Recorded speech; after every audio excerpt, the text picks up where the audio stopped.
할렐루야. 8월 30일 토요일 매일 성경 묵상입니다. 오늘 말씀은 시편 135편 1절에서 21절의 말씀입니다. 이 시편은 할렐루야로 시작해서 할렐루야로 끝 매점이 말해주듯이 하나님을 찬양하는 시입니다. 시인이 말하고자 하는 주요 요지는 다른 데 있지 않아요. 그는 오로지 하나님만을 찬양하라 하는 데에 그의 모든 관심과 모든 생각을 집중하고 있는 거예요. 그렇다면 시인이 왜 이토록 간절히 하나님을 찬양하라고 외치는 걸까요? 시를 읽어가다 내려 쭉 보면 그 이유는 분명해집니다. 한마디로 말해서 하나님만이 찬양을 받기에 합당한 분이다라는 거죠. 시는 이스라엘 백성에게 행하셨던 그 놀라운 섭리 하나하나를 기억하면서 출애굽기 15장의 여호와여 신 중에 누가 주와 같은 이가 있을까? 주와 같이 거룩함으로 영광스러우며 찬송할 만한 위엄이 있으며 기이한 일을 행하는 자가 누구입니까? 하는 그 찬양을 떠올렸던 겁니다.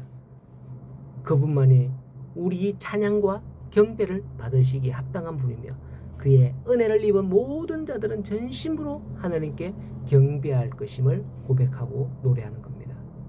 특별히 이 찬양을 함에 있어서 여호와의 종들아 찬송하라 라고 하죠. 이 종들은 누굴 말하죠? 제사장을 말하는 걸까요? 2절을 보면 누굴 말하는지 알 수가 있습니다. 여호와의 집, 우리 여호와의 성전, 곧 우리 하나님의 성전 뜰에 서 있는 너희여 라고 하는 거죠. 그러므로 여기 여호와의 종들이란 제사장을 가리키는 게 아니라 하나님을 예배하기 위해서 하나님의 뜰에 나온 이스라엘 전국 각지에서 나온 순례자들을 가리키는 거예요. 즉 회중들이 하나님을 찬양해라 라는 거죠. 그러므로 우리가 여기서 주목해야 할 점은 오늘날의 찬양이에요. 오늘날 참 음향시설이 극도로 발달했습니다. 찬양팀의 소리는 청중을 압도합니다. 그리고 우리 하 목사님 목소리가 우렁차죠. 저도 하 목사님 목소리 같으면 좋겠는데 그 정도 아니라서 죄송합니다. 그러니 우리 성도들은 예배 시간에 입만 뻥긋뻥긋 이렇게 해도 립싱크라 그러죠. 소리를 내지 않고 그냥 살살 입만 따라해도 마음으로만 따라해도 될 정도로 음향시설이 참 좋습니다. 그러다 보니까 단점이 뭐냐? 성도들의 찬양 소리가 이렇게 들어봐도 거의 많이 크게는 안 나오는 것 같아요. 한순간 만약에 저는 이런 생각을 했거든요. 찬양을 탁 하다가 한순간 마이크를 탁 꺼버리면 과연 어떨까? 그런 생각을 하기도 해봤어요. 그래서 제가 실험을 한 적이 있습니다. 제가 주일학교 부서를 맡았을 때에 막 찬양을 하다가 갑자기 제 마이크를 탁 꺼봤어요. 소리가 진짜 작게 나오더라고. 아이들 소리가 말이죠. 네, 그렇더라고요. 그렇습니다. 찬양은 곡조 있는 기도라고 했습니다. 간절한 마음으로 찬양의 기도를 올려드리면 좋겠습니다.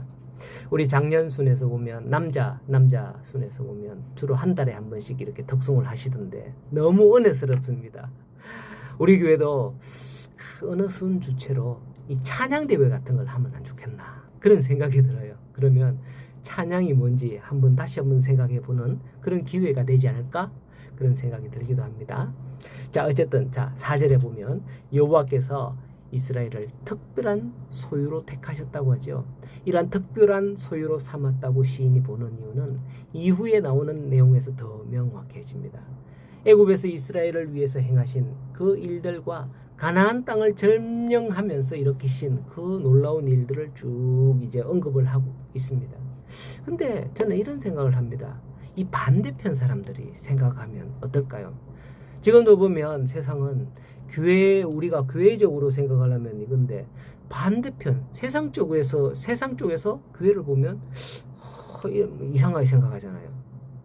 하나님께서 택하신 이스라엘에게 가나안 땅을 주시기 위해서 무고한 7 족속을 살육하고 그들을 쫓아내고 이스라엘이 차지하게 하시는데 이것은 사랑의 하나님, 평화의 하나님이라는 그런 이미지에서 심히 모순된다. 이렇게 세상은 또 말하지 않겠습니까? 그들의 땅을 빼앗아 이스라엘에게 주었으니 말이죠. 세상적 관점으로 보면 충분히 그런 오해를 할 수 있습니다. 그런데 여러분, 우리는 그런 오해할 필요가 없어요. 하나님께서 이스라엘로 가나안 땅을 들어가게 하시고 그 가나안 땅 7족속들과 싸워서 그들을 죽이고 몰아내게 하신 것은 단지 이스라엘에게 그 땅을 주려고 하시는 그 이유만이 아니었음을 아셔야 합니다. 그들의 땅을 빼앗은 것은 성경에 분명히 기록되어 있는데 그들의 범죄함 때문이다. 분명히 말씀하셨어요. 이미 창세기 15장에 보면 하나님께서 아브라함에게 그 땅을 주실 것으로 약속을 했잖아요. 그때 뭐라고 하셨느냐 하면 네 자손이 4대 만에 그 땅으로 돌아오리니 이는 아모리 족속의 죄악이 아직 가득 차지 아니하였음이니라 라고 말씀하셨어요. 그 땅의 주민이 죄악이 넘치기까지 400년이 걸리겠다라고 하는 거죠. 그래서 이스라엘 백성들에게 가나안 땅을 점령하게 하고 주신 것은 그 땅에 죄악이 너무 많기 때문에 그 땅을 다 사람들을 죽이고 이스라엘 백성들에게 새롭게 주신 것입니다.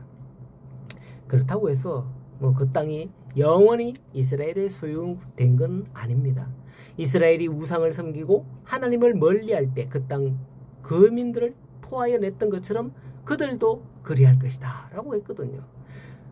그러므로 분명히 알 것은 하나님이 우리를 사랑하신다는 이유만으로 다른 사람들에게 함부로 대하지 않는다는 거예요. 또한 택함을 받은 자라 할지라도 만일 범죄할 경우 하나님의 진노의 심판을 피하지 못할 것이다 라는 걸 알아야 됩니다. 물론 그때는 진노의 심판이 아니라 사랑의 매겠죠. 회초리로 때리면서 다시 회개하고 돌아오라 이런 거겠지만 말이죠. 성도 여러분, 천국에 대한 영원한 기득권을 가진 사람은 없습니다. 한 번 해병은 영원한 해병이다라는 말이 있던데 천국은 한 번 소유했다고 해서 영원한 천국으로 누릴 수 있는 게 아닙니다.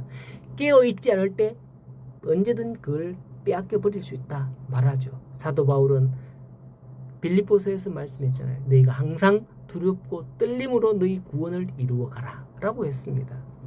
그러므로 우리는 여기가 좋사오니 이렇게 안주해서 그렇게 게으름에 빠져서는 안 됩니다. 시인은 끝까지 권면하면서 노래하기를 이스라엘 족속아 여호와를 송축하라 여호와를 송축하라 라고 권하고 있음을 볼 수가 있는 겁니다. 이러한 찬양이 끝나지 않아야 되는 거예요. 어쩌면 우리가 손을 들고 찬양하던 그 손이 잘못하다가는 우리의 가슴을 치고 통곡할 때가 올 수도 있는 겁니다. 그리 되지 않도록 우리는 항상 자기를 살펴야 할 줄로 압니다.